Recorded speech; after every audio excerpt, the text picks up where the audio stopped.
Another episode of Am I Doing This Wrong? Ryann and Morgan here, excited to be back. Happy Pride, and we had a nice little mental health break, which was nice. Oh, no, I said that twice. We missed you guys. We took a little mental health break. We were also still, visiting and doing friend things during my trip, but I am home now. It was really fun. Thanks for having me, Ryann. Aw, I'm going to see you in a couple days. I'm seeing you right now, but it was so fun. Yeah, she'll be back very soon, or we'll be back together very soon. But it was a really good time. And yeah, we are able to get some things ready for a fun summer, especially this will be our first summer on the podcast. Mm-hmm. It's so wild to think that we're going to come up on a year so soon. That's so crazy. I can't believe we've been doing it for this long. It's wild. I know. It's wild. Love it though. Totally love it. Well, let's check in, Ryann. How are you? Yeah, so I've been good. This is Pride Month, so happy Pride to everyone out there. We've been living our best lives, going to some Pride events here and there. It's been really fun.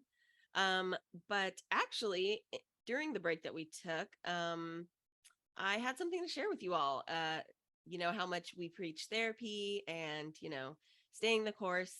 And I fell victim to, ghosting my therapist. If that's a thing. I basically ghosted my therapist. I got way too overwhelmed and I kind of just checked out for a second. I felt the brunt and the weight of my own responsibilities. And therapy was one thing that was really helpful for me, especially over these past, 6 to 8 months. Mm-hmm. But in that, I do think that when you start in therapy, it's mostly about you opening up to that person, feeling comfortable enough to do those things. And I did feel that, but the first time that, she really challenged me to be a more accountable person and really take responsibility, it scared me and I didn't know what to do. And so I reverted to my old ways and I just reverted all the way back and decided, you know what, this is not something I need right now, which I'm living proof telling you that was not what I should have done. But I reached back out to my therapist, and I apologized and I said, I do want better. Like I want to continue this. And I was totally willing to accept the fact if she was like, no, you need to find somebody else. I was ready for that, reality, because I knew it had been a repercussion of my own actions, and I was ready to face that. But she was very gracious. And so we are going to be setting up another appointment soon, which does feel great. It feels like a relief, like something that I, that I conquered. And that's exciting. I was able to successfully break an old habit by not just allowing that to be what it was and just like, oh, well, moving on. Like, I was like, no, I told Morgan, I was like, I think I just need to take responsibility for this and, reach out and see what happens. But yeah, so it's been an interesting ride. I've had a lot of, really anxious days, and therapy was an outlet for that, and so I am very, very thankful that she was gracious enough to, allow that to happen. And hopefully in the future, this can kind of help me in other situations in my life as well, where usually I would want to just revert, even something like the podcast where it's like, oh, no, we can't do it. Like, this is too much. Right. Hopefully I can take responsibility for the fact that, like, I want to keep going. I want to keep growing, and it's not linear. Sometimes you're going to have to go back a few steps to, be humbled and realize that, like, if you want this to continue, you have to be ready to stumble. So yeah. Ooh. Well, snaps to you. That's so exciting. And that's hard, right? Like, it's so easy to put your mental health in the back seat. Yes. Like, speaking from a lot of experience, yes. I totally get that. Yeah. So I'm proud of you. That's really exciting. That's really, really exciting. Yeah, no, I totally get it. I feel like I've learned some things about myself, on my trip as well. Like, you're so right when you say like growing isn't linear, you know, and like, I don't know. I think I've just had some realizations like I'm so all or nothing all the time. And that it doesn't have to be like that, you know? It can be like all of the things. I don't know. I know this is all kind of vague, but for me personally, guys, I'm just saying I think I learned some things about myself too. And so, you know, including my mental health, but also just like as a person, you know? And so, yeah, just taking time to grow. And it's not easy. It's not comfortable. It's hard. We cried a little, like, Yeah. Yeah, that's so true. And that's the thing, but like we as, you know, as close friends, like obviously we want to be there for each other, but we also have to be each other's biggest supporters, but also, you know, the biggest accountability partners as well, you know. And that's something that we want to share on this podcast as well, you know, that like even though we are able to create content and it feels amazing, it really does. It feels great to be able to create content for people to enjoy and, you know, take a little mental break. If, you know, listening to us talk is, you know, therapeutic for you, that's awesome. And we've, you know, reached one of our goals, you know. yeah. But yeah, you know, we love making content for you guys to enjoy. And hopefully this is, you know, somewhat therapeutic for you to listen to us because it really is therapeutic for us to create this content. And so if you are watching on YouTube, thank you so much. Please subscribe if you feel so inclined, but also, you know, really just try and, you know, realize that we are people too. And we are just trying to create the best that we know how. And we're learning a lot about creating content along the way. So That's true. And not that we don't point it out every time, but the podcast is called Am I Doing This Wrong? Because we felt that way for so long and still do in a lot of ways in a lot of things. And that's probably not going to change. But I think being comfortable or at least vulnerable and trying, right? Just trying to get through life, man, whatever that looks like for you. And if we get to be an hour of your week that you enjoy, thank you so much because we enjoy it too. Yes. Yes, definitely. And I didn't want to detract from your check-in. If you had anything else to add, please do. No, I think that was my big one too. You know, I think we did take a break. We did. And it was so interesting to listen back to, you know, episode 13 and just see how far we've come. Yes. Like it, you know, the timing and everything was just, I think, pretty perfect, you know?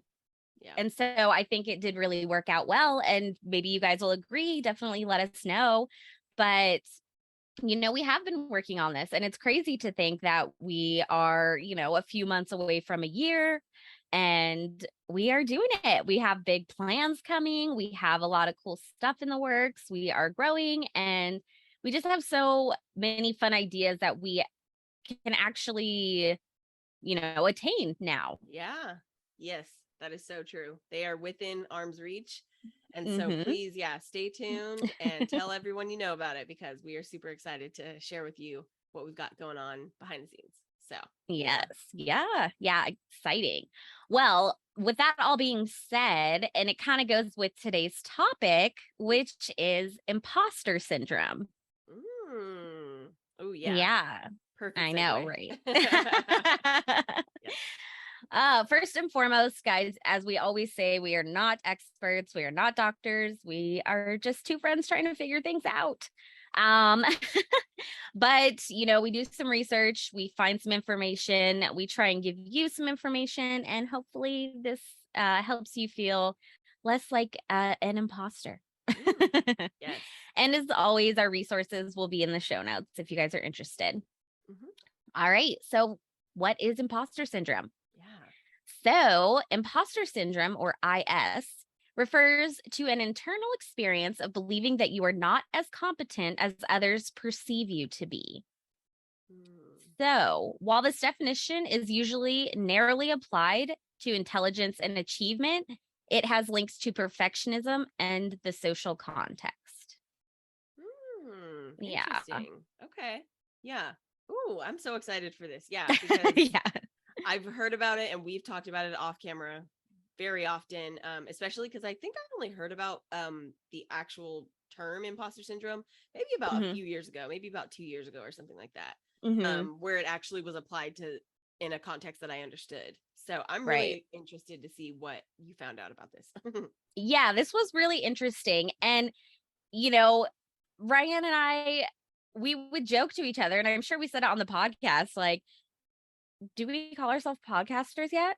Like, when do we become podcasters, you know? Right. So we definitely felt this, still feel it sometimes. Oh yeah. So yeah, this was just really interesting to kind of get to do a deeper dive. So to go on, imposter syndrome is the experience of feeling like a phony. You feel as though at any moment you're going to be found out as a fraud, like you don't belong where you are, and you only got there through dumb luck.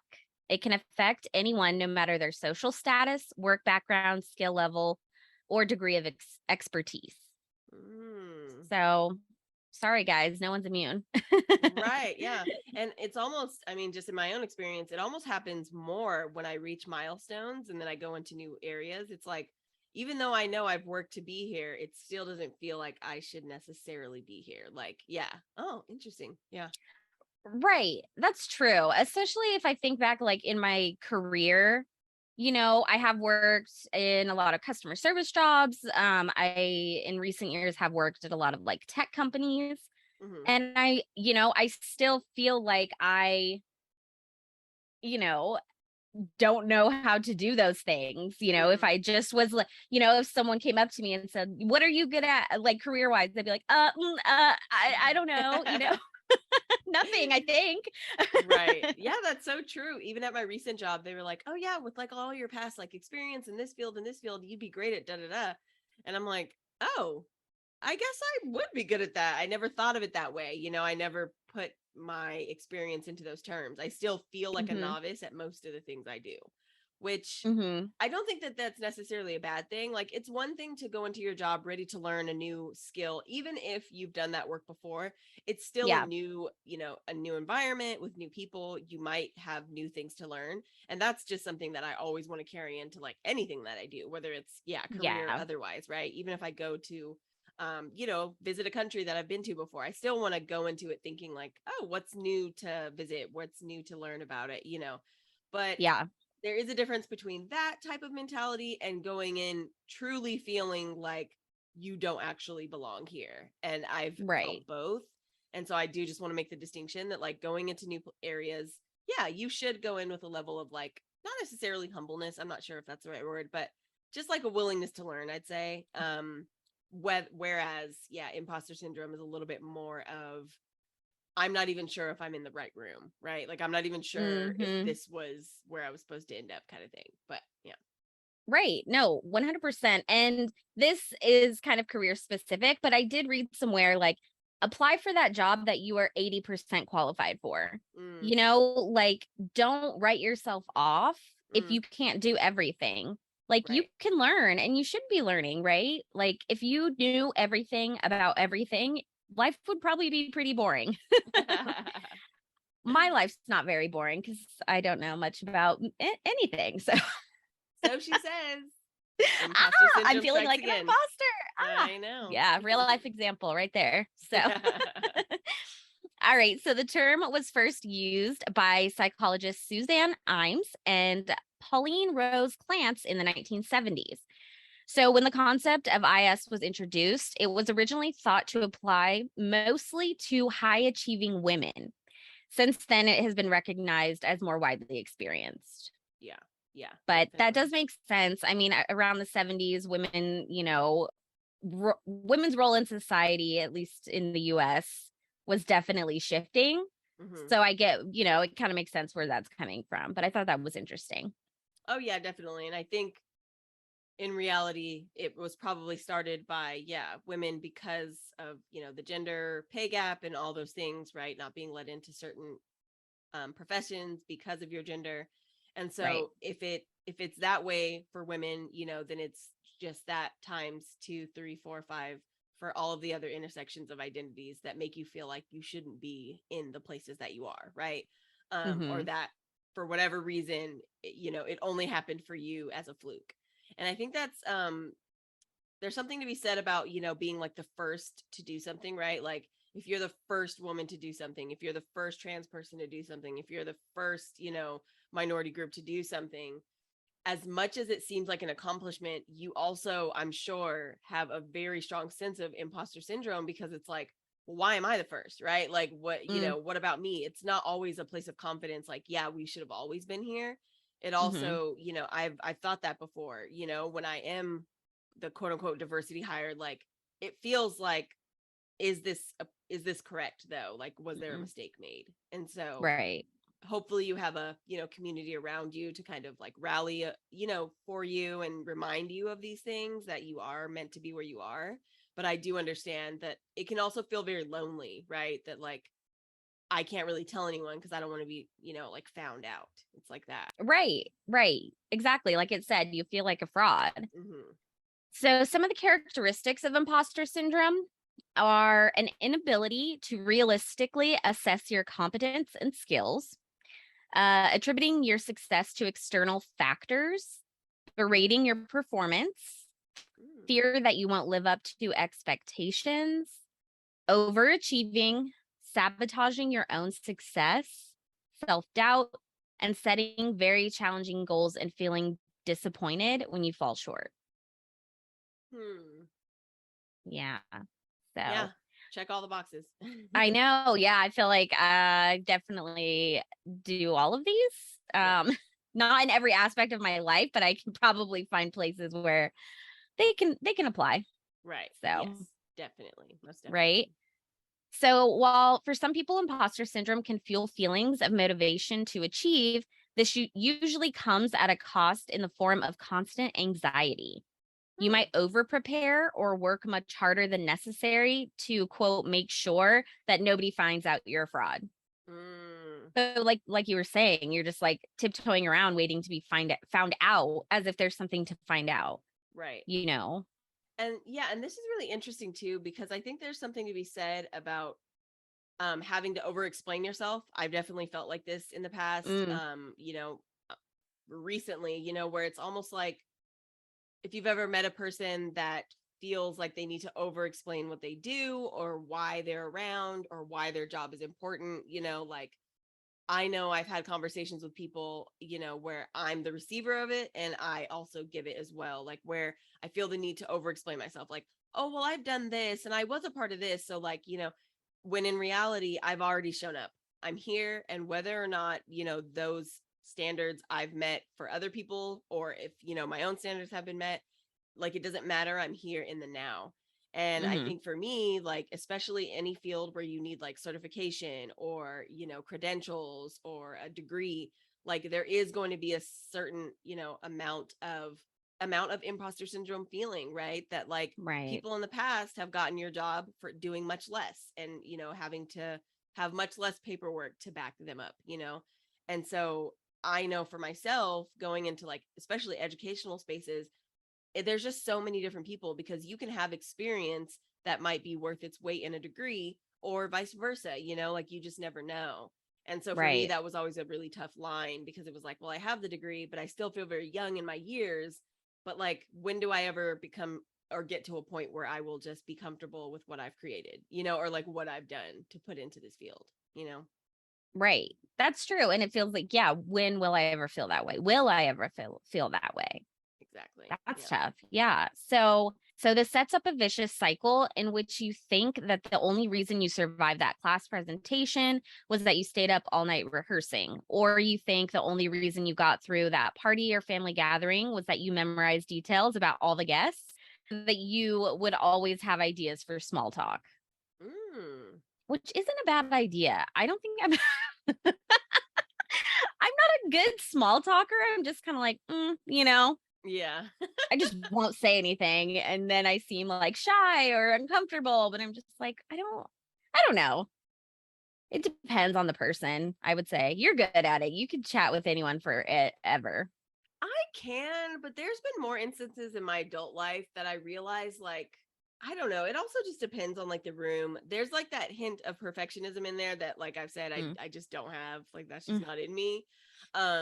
And sometimes like I just kind of throw that to the wind, you know, because it's like whatever. Like if I'm gonna say something like backwards, it's gonna happen, you know. Right. But it's not always the easiest. I do think it comes more naturally to me. Like I've talked about that, right? Like those social Mm, skills that I grew up with my family, like they do really translate to stuff like this. You know, my mom was always the first to have that conversation with somebody new in the room or in the family.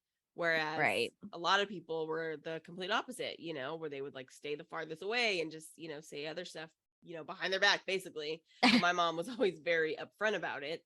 Yeah. Um, and I think that has helped me, yeah, kind of bridge that gap for people, like especially when they're new in the room as well. But I could Hmm. see this being a lot harder for people who do have more of a perfectionist mindset, because you would be over analyzing how many, you know, do I have something to talk to this person about, or you know, do I have enough to bring to this conversation, you know, even though I'm already invited into the room, or you know, into this field, but do I actually have what it takes to continue in it, right? Right. Which is exactly what they're saying about that constant anxiety. Yeah. So much doubt and so much like questioning of yourself. Yeah. So, the problem with imposter syndrome is that the experience of doing well is something that does nothing to change your beliefs. Hmm. Even though you might sail through a performance and have lunch with coworkers, the thought still nags in your head. What gives me the right to be here? The more you accomplish, the more you just feel like a fraud. It's as though you can't internalize your experiences of success. Yeah. Interesting. Yeah, for me, like what I think of, like when you were saying that, like, you know, have I earned the right to be here? It's as if our society is always making us prove that we are worthy, right? Like that we Mm, need to do more, we need to always be hustling, always be grinding, like always working hard more to make sure that mhm. we are always proving that we deserve to be here, right? Because if you Right. ever plateau, that means that you're not taking it as serious, right? Like I've heard that Mhm. rhetoric used at a lot of jobs that I've been in, honestly. And that's like education, companies, private or otherwise. Like I've heard Right. that, you know, like, well, what else can we do to make it better and this and that? When in reality, like sometimes, and we all do, we need a break. Like it doesn't always have to be about what you're actually producing all the time. Yeah. So this makes sense in terms of social anxiety if you received early feedback that you're not good at social or performance situations.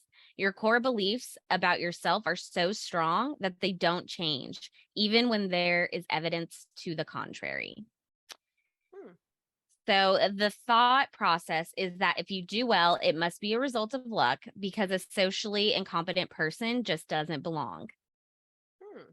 which is exactly what you said, like that's the thought process, right? That's not the truth, but that's really like what imposter syndrome is. Anything that you do well at is just, a fluke, and anyone in our society who is considered incompetent just doesn't belong. Mm, yeah. No, exactly. I've definitely given, you know, people compliments on, wow, you did really well. Oh, I was just like, I just accidentally did it. And it's like, Mhm. nobody knows that, right? Like the way that Right. things go on in the background, nobody will ever know that that was your intention or wasn't your intention, right? Like if it Right. works out, it's because it worked out, and it doesn't mean that you didn't work hard on what you worked hard on. It just also means that sometimes, yeah, the universe is in your favor, right? Like I've definitely fell into jobs or positions or found out about things by accident, you know, like, oh, I actually just heard this person talking about it or something. That's happened. But it Yeah. doesn't matter, because if you even if you weren't qualified, right? Like qualifications are so fickly. Like I kind of hate it. You know, sometimes you Mm. like look at the qualifications for jobs and it's like, do I really need to be able to do all of this to like fulfill the job? You know, like or each of these skills actually required on a daily basis, you know. And like sometimes, you know, I've definitely applied for jobs that I on paper wasn't quote unquote qualified for, but Mhm. that's not necessarily going to be the deciding factor, right? Because when I get into that space, if I do have to learn, then that's a part of it, right? Like I have the tools to be able to be a teachable person, like more than Mhm. anything. And so I do think that that's the difference between me and a perfectionist, is that like I at least know that I have the tools to get there, even Yeah. if it's going to take me a little longer. Whereas I do know I have friends that are more perfectionist focused, and it's like, no, I'm not ready for that yet. Like I haven't done X, Y, and Z, you know? And it's like, yeah, but like you might be able to do X, Y, and Z while you're there. Like, who cares? You know, maybe you don't even need those things, you know? Right. So even though I have had instances of serious imposter syndrome and it still happens sometimes, I think that I wonder how much of the perfectionist part is actually a part of this syndrome happening more frequently. Yeah. I mean, as you were saying that, that kind of sounds like me. Like I Mm, won't start things because I don't know X, Y, and Z, mm, but I will learn those things if I just start it, right? Like right. that's totally me. Oh, I try to work on it, but that's true. Yeah. I have a little perfectionism. Mm. So, who has imposter syndrome? Morgan. All right. So, if you've ever felt like an imposter at work, you're not alone. A 2019 review trust source of 62 studies on imposter syndrome suggested anywhere from 9 to 82% of people report having thoughts along these lines at some point. Mm. Okay. Early research exploring this phenomena primarily focused on accomplished, successful women. It later became clear, though, that imposter syndrome can affect anyone in any profession, from graduate students to top executives. Imposter syndrome, also called perceived fraudulence, involves feelings of self doubt and personal incompetence that persist despite your education, experience, and accomplishments. Mm. So, really, anyone. Really, Um, anyone. And yeah.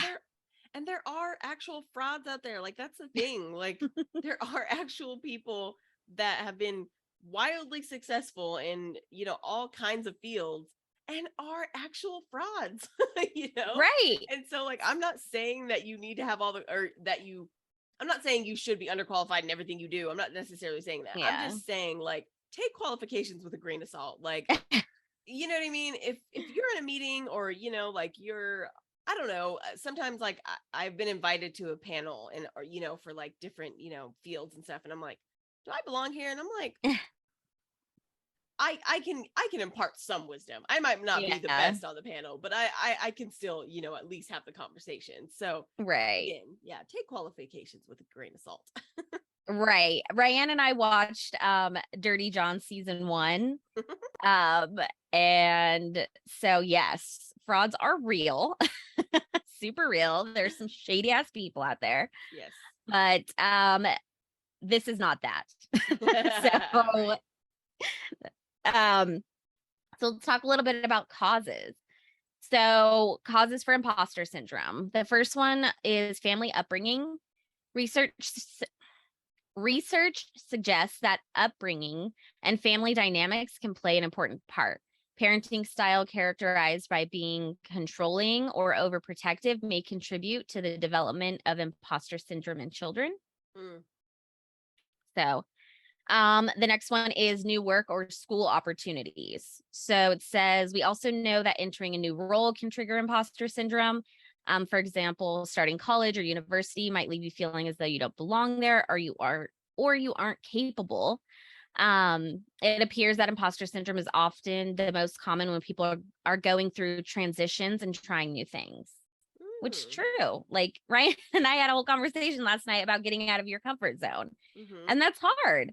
And we mm-hmm, found this thing on Instagram that is like a diagram of mm-hmm. like the different zones, like your comfort zone, your fear zone, your learning zone, and then what was the last one?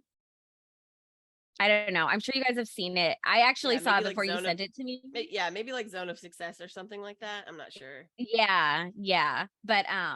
But it's true. Like that fear, it's doing something new. Like we were saying, doing this podcast. We Hmm. did so much prep before we started, and then we were like, we just have to start. We will learn along the way, and we have. Right, exactly. Yeah. And So, like that's the thing. I think, you know, obviously you can be you know, out of those zones that we were like talking about.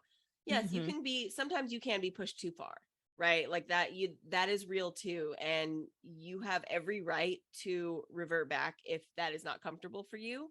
But just like I was saying, like a few, when we started this episode, I reverted back with my therapy. I took steps back because it scared me.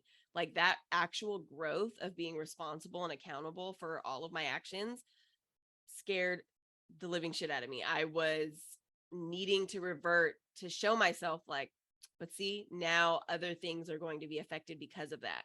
Because if I allow myself to revert in certain aspects of my life, especially my mental health, it's going to bleed out into other things. I'm going to say, well, I did it there.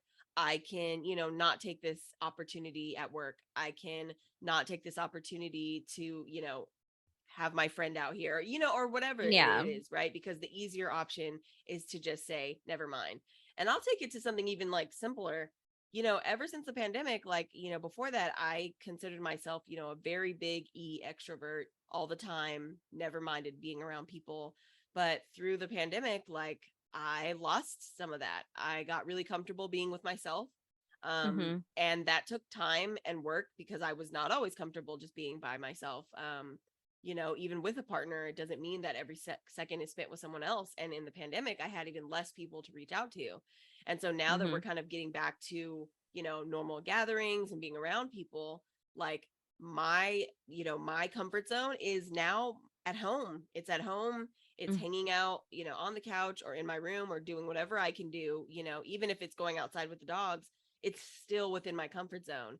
And so I really have to push myself when I, want to hang out with people. Like it's so easy to cancel plans, and sometimes canceling plans is really nice. Yeah. But at the same time, like I don't want to revert so much so that my comfort zone becomes even smaller. Like it doesn't always have to be imposter syndrome in like these big situations. And career wise, sometimes I do feel like an imposter where I'm like, do I actually like being around people anymore? Like I don't know. Like sometimes it's very anxiety ridden, thinking about going out, thinking about getting ready, like all the things that I used to just come so naturally to me. I feel that kind of pull back, and so I do kind of have to challenge myself to remember, like, no, it's like good, it's good to meet new people sometimes. It's good to be around new ideas and, get out of your like bubble all the time. Right. Okay. No, that's really so the next one is personality. So certain personality traits have also been linked to a higher risk of experiencing imposter syndrome. Some of these traits or characteristics would be low self-efficacy. So self-efficacy refers to your belief in your ability to succeed in any given situation. Perfectionism, like we talked about, and then neuroticism. And then the last one is social anxiety. So imposter syndrome and social anxiety may overlap. A person with social anxiety disorder may feel as though they don't belong in a social or performance situation. So while the symptoms of social anxiety can feel feelings of imposter syndrome, this does not mean that everyone who experiences imposter syndrome has social anxiety or vice versa. People without social anxiety can feel lack of confidence and competency. Imposter syndrome often causes normally non-anxious people to experience a sense of anxiety when they're in situations where they feel inadequate. So it can be one or the other. It can be both. But that's, those are the four causes four causes. Yeah. Okay. Yeah. Interesting. All right. So there are some types of imposter syndrome. So the first one is the perfectionist. So perfectionists are never satisfied and always feel that their work could be better, right? The next one is the superhero. So because these individuals feel inadequate, they feel compelled to push themselves to work as hard as possible. Oh, yeah. Yeah. Yeah. So like if you do more and more and more and more and more, it'll equal you finally feeling like you've gained a sense of like security. Right, exactly. But at what cost? Like you're probably putting, your own self-care on the back burner if you want to be, the top earner at work or whatever the example might be. Well, working 75 hours a week is probably not going to be great for your life in other ways. So, Right. Yeah. So the next one is the expert. So these individuals are often trying to learn more and are never satisfied with their level of understanding. Even though they are often highly skilled, they underrate their own expertise. Mm. The next one is the natural genius. These individuals set excessively lofty goals for themselves and then feel crushed when they don't succeed on their first try. Yeah. Yeah. So, and then the last one, what? I can relate. I can relate Yeah. to that for sure. Yeah. Yeah. And So, sometimes I and feel like you almost set those, like you set exceptional goals for yourself. Sometimes because you, not like you want to fail, but you almost want to prove like, see, I knew it was too big. Never mind, yeah. instead of doing the realistic steps to get to those exceptional goals. Because I don't necessarily think big goals are a problem. Like, hey, sky's the limit kind of thing. Like, go for whatever you Mm-hmm. want. But it doesn't mean that just because you fail at it once, twice, three times, that it's never going to work out. It just means you might have to take different steps. And that's really hard. It's really hard to start something, even as, us starting this podcast and it not working out in the way we thought it was going to work out and taking different avenues to get to our goals. Like that does take a lot of work. And, you do kind of have to set aside that inner saboteur that's telling you like, no, you knew it, you knew you couldn't do it, like just go back to whatever it is that was easy for you. It doesn't Right. mean that you were necessarily doing it wrong. You might have been doing it wrong. I've been in those situations, hint hint. But at the same time, it doesn't mean that like taking another avenue is there's something wrong with that. It might just be you kind of like doubting yourself because you're scared of what if it actually works out, like it's a little bit of both. So Yeah. Yeah. No, that's really true. And the last one is the soloist. So these people tend to be very individualistic and prefer to work alone. Self worth often stems from their productivity, so they often reject offers of assistance. They tend to see asking for help as a sign of weakness or incompetence. Don't look at me like that. mm, mm. For those of you listening, Oh, I'm yeah. glaring Morgan down like, does this sound familiar?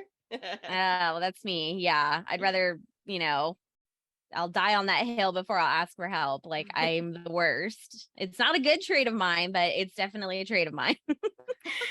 I don't necessarily think it's bad because there is something to be said about doing things yourself. Like Yeah. I can't fault people for feeling like they want to do it themselves because yeah, a lot of times, I mean, even like in school, simple things like, well, if I do it myself, I don't have to rely on other people. Like, don't get me wrong, like there's a place for you too. But Yeah. most things in life that are worth it, it's going to feel just so much better if, you have people to relish in that, that success as well, because they were the ones to get you there, like everyone has their place. And I do feel like sometimes it's really tough, like especially if people come to you with questions, for mentorship, things like that. It's exciting to help people if that is, a skill that you have. But it is a little bit tough because then you have to accept the fact that when they make it, they're like, thank you so much for your help. And you're like, oh, I didn't do anything. Like that was nothing. And it's like, no, it was something. Like you Yeah. contributed to my success as well. So, it's not even just about you, right? It's about like all the people that it took to get you there and how you maybe helped them as well. Like, it's mutually beneficial. So, Right. Yes. Yeah, that's really true. Even just support, it doesn't mean that people have to necessarily be doing the exact same thing as you or helping you hmm directly, hmm but even that support is really necessary. yeah. That's hard for me to accept. We're working on it. I'm working on it. Yes. Okay, so one interesting thing that I found that I wanted to bring up was the role of bias. Along with the other factors, gender bias and institutionalized racism can also play a significant part in imposter feelings. Research trusted source consistently suggested that while, yes, anyone can experience these feelings, they tend to show up more often in women and people of color. In other words, people who generally have less representation in professional environments.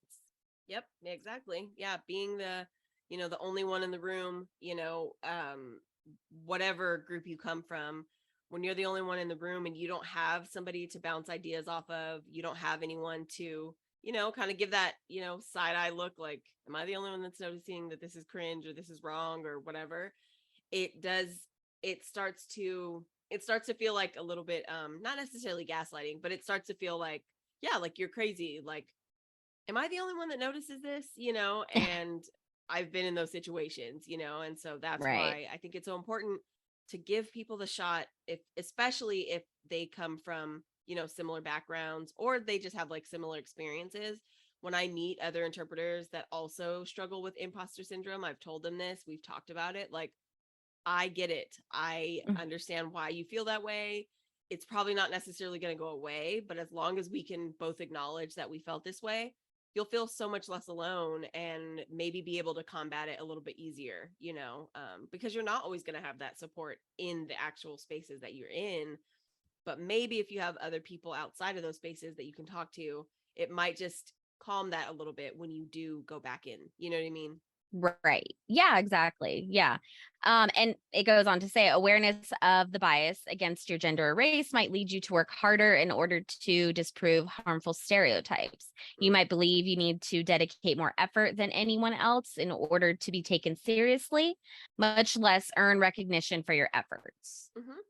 Oh, yeah. So, simply being aware of the negative stereotypes can affect your performance, leading you to fixate on your mistakes and further doubt your abilities.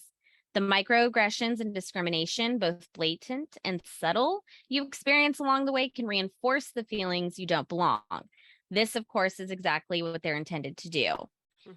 Even the name imposter syndrome can reinforce the perception of yourself as unworthy. The word imposter carries a strong connotation of deceit and manipulation, while syndrome generally implies illness. Interesting. So I thought that was interesting. So you brought up a great point, like finding that support system, even if you are in a space that doesn't necessarily feel comfortable, Mm-hmm. knowing that you have those, whether it's a mentor or a peer or something like that. I think that's a great way to work on this. You know what I mean? Because Yeah. these, you deserve to be in whatever space that you want to be in, Mm-hmm.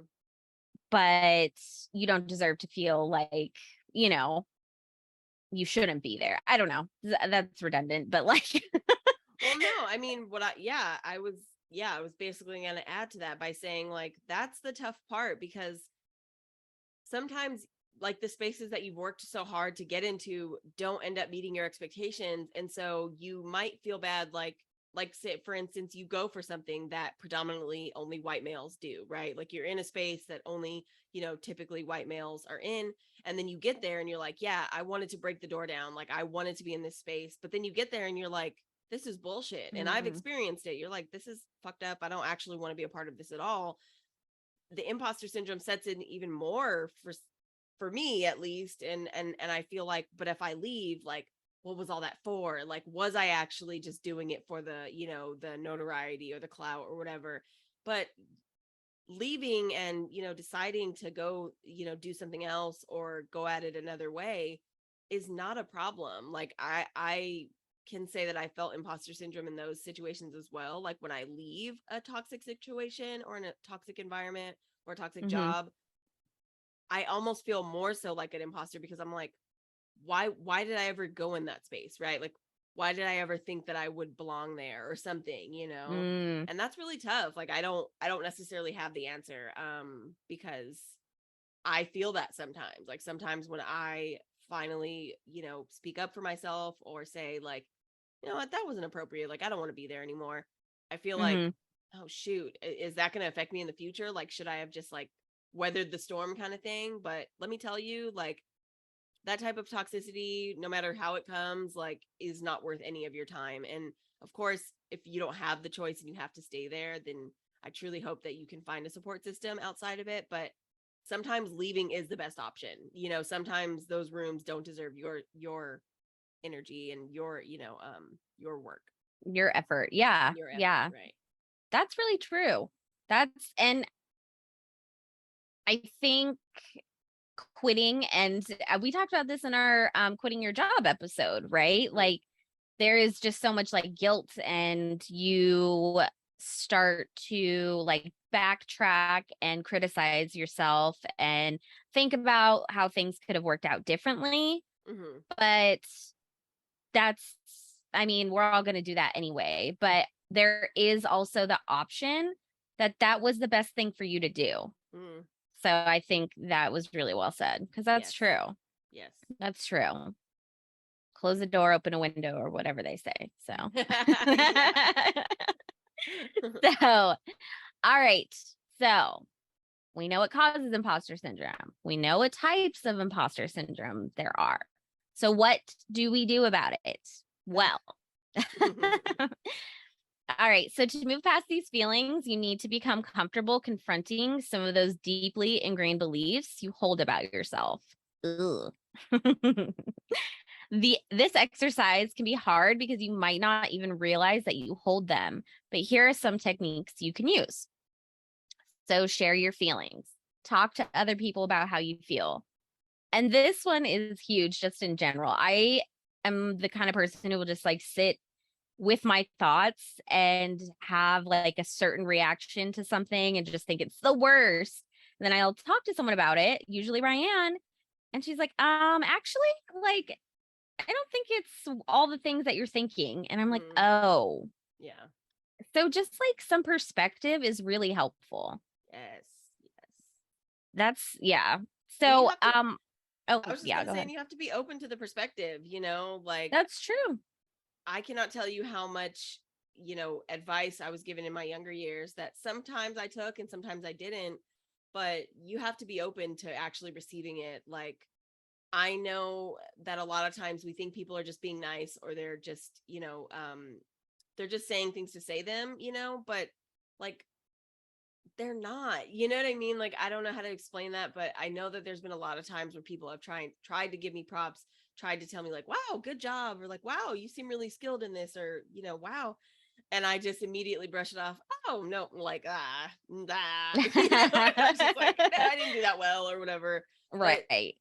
take the compliments. Like, you are worth it. You know what I'm saying? Like, people don't, sometimes I understand, like, you might be like, did she actually mean that or whatever? But take the compliment for whatever it's worth, like, allow yourself to be praised. You know what I mean? It's like giving your Yeah. flowers while you're here, right? Like, take that and, relish in it a little bit. And because there will be rainy days to come. And when they come, maybe you can think back on those things. And I know it's definitely helped me and had to remind myself, like, no, so and so did mention that I do this well. Like, I'm gonna keep that. I'm gonna keep that little Yeah. token in my back pocket, and hopefully it'll come to play, or it'll come to fruition in the future. So Right. Right. Yeah.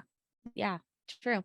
So the next one is focus on others. So while this might feel counterintuitive, try to help others in the same situation as you.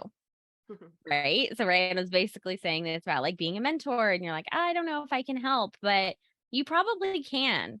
And if you have the time to have that conversation, share the feelings, going back to number one, like you might really help someone out.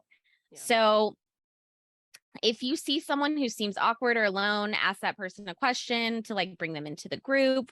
As you practice your skills, you'll build confidence in your own abilities. So you're kind of pushing yourself, even though you are focusing on others. It is a little push for you. Yeah. And the next one is assess your abilities.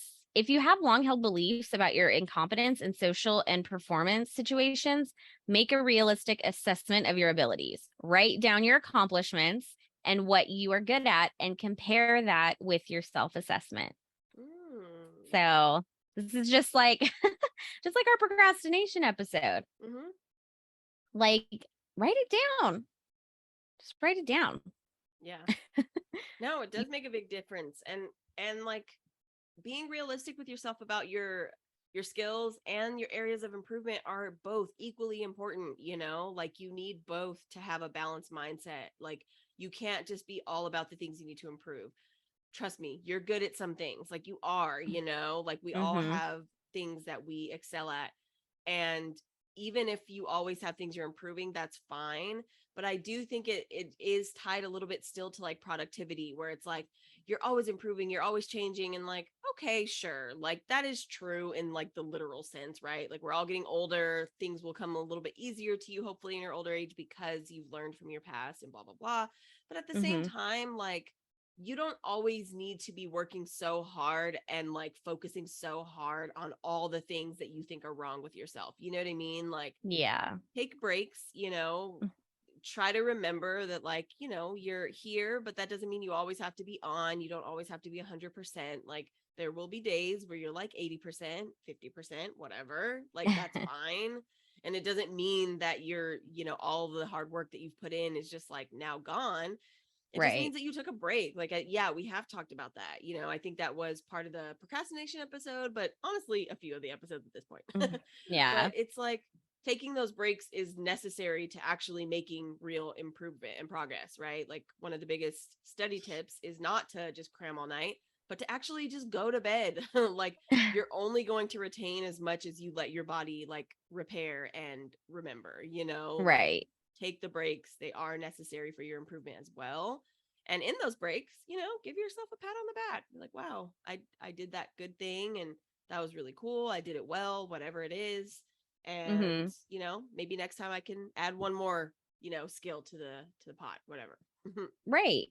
No, and I love that too, because you said like you don't have to always focus on all the things you're doing wrong, Mm-hmm. but that's how our brains are wired, Mm-hmm. right? Mm-hmm. And we've talked about this. Like you have to actively like interrupt like a lot of that negative like self-talk. Mm-hmm. And I think that applies here too. Like if Right. you wrote down all the things you're good at and just had that list, it would be probably a nice reminder once in a while when you're doubting yourself, feeling Mm-hmm. insecure about something, to Yeah. just have it in your back pocket, or about that time that someone did tell you that you did something well, you Mm-hmm. know?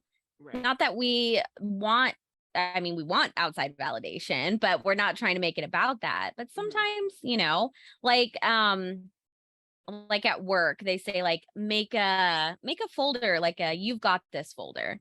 Mm. And like if you get a compliment from a client or if you did something well, you got a great review, just save it in there for yourself. So when you're Mm. having a shitty day, Mm. if you're like, I suck at my job, like I clearly don't know what I'm doing, or whatever you're saying to yourself, Mm-hmm. you can just, take a few minutes and look at that and be like, you know what? No, I'm good at this. I know what I'm doing. It's a Right. shitty day.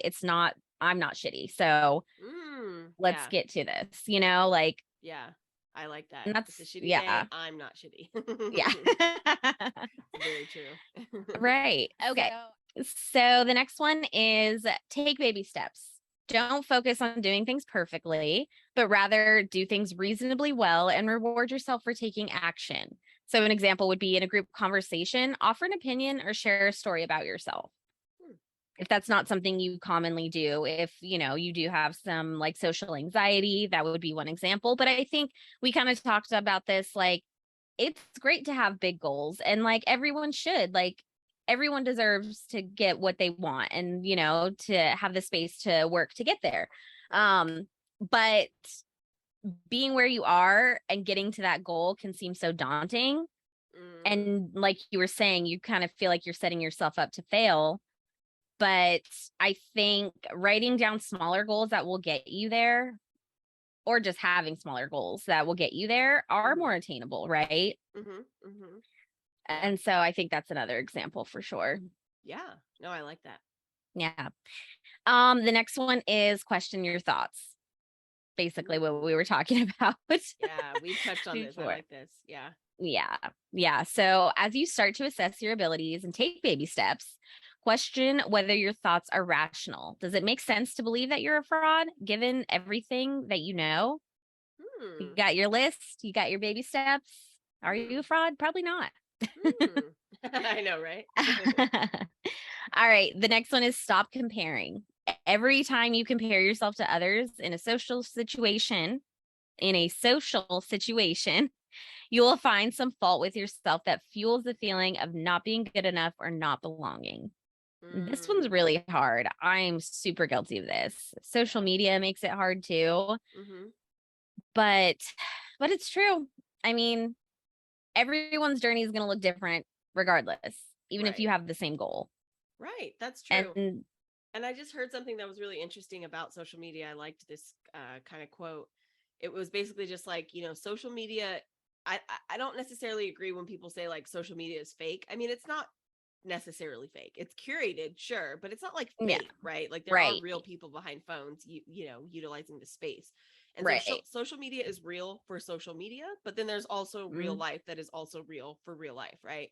And so Mm. I think that I like that perspective a lot more because I always felt really disconnected from the fact when people would say like, yeah, but like social media is not real life. And it's like, well, I mean, it kind of is, like it's happening in real life and it's real time. And like, I can talk to you about what I saw on social media, just like I can talk about any other source of media. Right.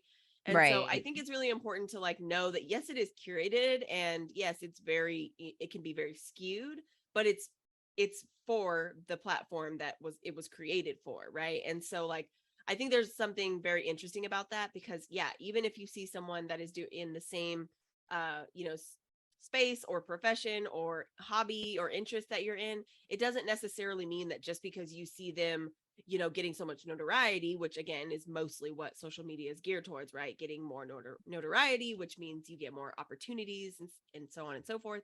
It doesn't necessarily mean that you're necessarily doing it wrong. It could just mean that you're doing a different way. You have a different niche, Mm-hmm. right? Like you have a different way of going about it. And there's not always like the ways that we measure, success is not always comparable with what you may be doing. Because for me and Morgan, I know that, yeah, we have very big goals in mind for what we want to do with this podcast and how we want to branch out. But also, the small goals have made such a big difference in my self confidence on doing new things. Like, literally, just getting in front of our computer and setting up and having conversations gives me, like, the confidence to feel like I can do other things that seemed so far off, right? Like when we first Mm-hmm. started this, it just seemed so far off that we'd ever have Right. 10 episodes and then it was 20 and then it was 30 and it's like we had a flashback episode. Like we have enough content to flashback, like that's so cool. Right. So, yeah, the smaller goals are honestly sometimes more exciting and like more fulfilling because you do get a little bit more immediate gratification, but you have to like recognize those as goals and not just like, yeah, we did that, but we didn't do the big one yet. It's like, no, we did this. Yay. Like Right. it's exciting right now. Right. Exactly. And I think that's why it's saying in the take baby steps, like reward yourself for those small actions. Like really give yourself some credit Mhm. or get yourself like a candy bar, like maybe literally reward yourself, whatever it is. Like that's true. I think, and I know I'm guilty of this, like always looking to the future and not like really being in the moment. Right. Um, which is just as important, right? Like Hmm. life's happening right now. Yes. So, Right. Yeah, exactly. Remind yourself. but right, exactly. So, the next one is use social media moderately. Mm, So we were just talking about this, right? We know that the overuse of social media may be related to feelings of inferiority. mm, So I think this comes right after stop comparing yourself because, social media is so ingrained in our mm, culture now that it's true, right? You can go look at other people's lives and be like, ah, I'm not doing as much as them. mhm, mhm. And that can make you not feel good. Yeah. Yeah, I can feel like that's shit. I know that's true. And it is tough, obviously, if you're doing things like, for instance, we're doing a podcast, we do have to use the socials very, very often. Probably should be using them more often than we are, but it is what it is, but the point of saying that is just that, like, you know, not everything is going to always work out on your timeline. And I don't mean like your social media timeline. I mean like the timeline that you have for yourself. And so, yeah, sometimes seeing just the successes on social media might seem, yeah, like, oh, should I compare myself to that? Is that appropriate? And I think it's okay if it's like motivation, like if Hmm. you see somebody that you really aspire to be like them, we have a lot of podcasts that we both listen to that was totally the motivation for us getting started.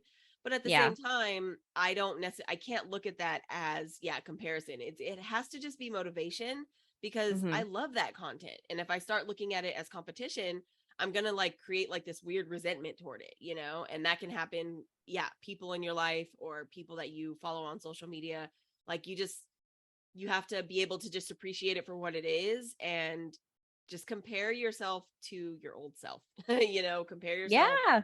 to what you've done and how you want to improve on that, honestly. Oh, I like that. Okay, so the next one is stop fighting your feelings.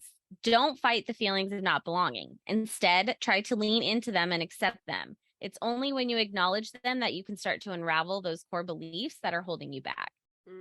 Yeah. So just working on that self-awareness, and like it did say, breaking down those beliefs is going to be really hard because depending on where they come from, they might be really ingrained, or you might not know you have them. You just think you have anxiety about, oh, I just don't like this one thing. It just really bothers me. But really sitting back and wondering why and trying to figure out, I mean, that's just another thing you learn about yourself, right? There's absolutely nothing wrong with that.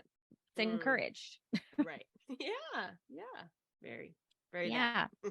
Right? Very that. So the last one is refuse to let it hold you back.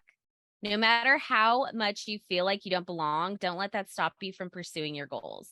Keep going and refuse to be stopped. Yeah. Hell yeah. Yeah. Push yourself. Get that It's Taurus hard. energy, you know, keep going. Keep it going. Well, that's a lot of stuff you guys can do. We can do. I can do. I know. Internalize that shit. Me. I know, right? Yeah. Reference back to these notes. I did write them down. So you know what? One, first step. There we go. All right. And the last thing I wanted to mention for this episode is the definition of a real imposter. Oh. So an imposter is a person who pretends to be someone else in order to deceive others, especially for fraudulent gain. So if you're doing that, don't. But if you are feeling like an imposter, you're probably not lying, deceiving, and trying to scam people, right? Right. Yeah. Yeah. So if nothing else, you are not an imposter. You might feel like you don't belong in a space, but you're not a con artist. Right. That is true. And yes, there's a very big difference. I've definitely been in situations where I felt like more responsibility was given to me than I was ready for. And so I kind of had to like backtrack and work my way out of it because it was like, oh, this might be a little bit too much. Totally been there. But again, my intent was still not to deceive, to, yeah, exactly, gain something from it. It was more so just to learn, to be in new spaces. But there is a big difference. And I've seen actual, imposters, con artists in action. And I'm not saying that everyone, that doesn't belong there. I'm not saying like I know when people don't belong, but I'm just saying I have seen people do it for their own gain. And it's a very different thing. And I feel like if anything, when you do suffer from imposter syndrome, you are worth being there. You're worth taking the time on. And even if it doesn't work out perfectly, if it doesn't go completely right, if it's not everything that you thought it would be, or whatever, like, or you don't get the promotion or whatever it is, it doesn't necessarily mean that you were an imposter. It just means that like something else happened in your life that you can now learn from, that you can now, pull from, like I really like thinking of life as like experiences that some you'll learn from and some maybe you won't, but it doesn't necessarily mean you weren't supposed to be there. You know what I mean? Like, Yeah, that's true. That's true. And we said this earlier, like it's just about trying. Even if it doesn't work out, you can at least tell yourself, well, I tried it. I didn't love it, or this didn't work, or someone else got that job, or whatever the case is, but you tried. Right. Yeah. You did the work. You fucking did it. And you probably have a really cool story to talk about. So please share with us. Yes. Speaking of, you guys can reach out to us at wrongthepodcast@gmail.com if you guys want to share any stories, not just about imposter syndrome, but we would love to hear it. But about any of our episodes, any of our topics, we want to hear about your wild sex orgies. We want to hear about the time you procrastinated and missed a deadline, whatever the case is, check out our topics. Tell us about your body hair. We want to know. So, Yes. all right. But now the big question, are we doing this wrong? I definitely have never actually looked up the exact definition of imposter syndrome. So now knowing what it actually is, I do feel like I don't feel like I've done it wrong. I don't know. How do we word this? How can we do imposter syndrome wrong? Being an actual imposter? Right. Yeah, I don't think I've Yeah. actually ever really been an imposter. Definitely feel like I've been in some situations where I was a little bit out of my league. But even in those situations, like I said, I'm not a perfectionist. So I'm like, well, I did something. Like, I don't know if it was great, but I did something. So, definitely push away that perfectionism piece. Right. Yeah. I mean, this is kind of like the backwards one, right? Like doing imposter syndrome wrong means that you don't have imposter syndrome. So Right. good for you. Yeah. I think we're probably doing it right in some cases, but I really like this research because, we are a newer podcast. We do have other goals. Ryann and I have talked about things, professionally that we want to work on, and it can feel really daunting, and so it was nice to kind of look at this and have some tools and to share them with you guys, if you're feeling this way, like, right, what can we do? Yeah. And the question, am I doing this wrong, is a question that, is obviously poking fun at situations.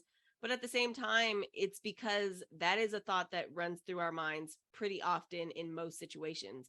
And so whether you're doing it right or wrong is not always actually the goal, right? It's the fact that you tried to do it and you're here now to tell us about the experience. So with that in mind, please share all your experiences, like Morgan said, at our Gmail account. But also, please follow, subscribe, rate, review, wherever you get your podcasts. If you're watching on YouTube for the visual conversation, thank you so much for tuning in. And yeah, we are just really excited to be back recording through all the technical difficulties. But thank you so much for tuning in. And yeah, we'll see you in the next episode. All right. We'll see you guys then. Bye. Bye.